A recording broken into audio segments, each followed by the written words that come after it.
To Hanford, my boy, with victory in grade 2 as the prize. So they came from all corners of the country without a need for reaching their shore. After all, it was for the good of their country and the means to end the war. With dust flaring and heat blaring, they toiled under the desert sun. Each day the community grew until the newspapers cried they'd won. And as quick as the winds and the tumbleweeds blew, the town and the workers were gone. But the job was done, at least for the moment, and it was time to settle or move on. The barracks, the bunkers, the trailers, the lines, nothing was left but the dust. Yet on any clear night, as the wind blows, listen, for you may hear it call. Hanford bus.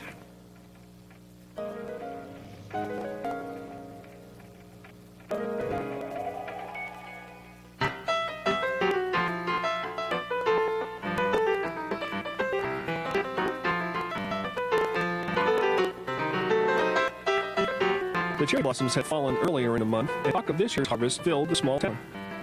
Pop English's drugstore was a welcome stop for the area children, happily purchasing a bottle of orange crush before making their way home for evening chores. Orchards stretched to the Columbia River, and the chalk cliffs signaled travelers that home was nearby. It was as if Norman Rockwell himself had used the small town of White Bluffs as inspiration of Americana. But the future of White Bluffs and its neighboring town of Hanford was far from serene.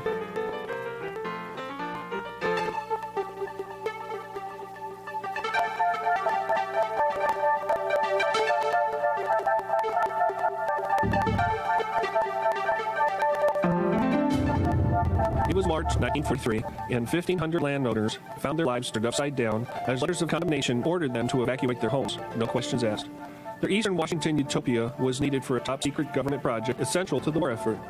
Residents of White Bluffs, Hanford, the town of Richland, and even a tribe of wampum Indians were evicted in the name of the Manhattan Project.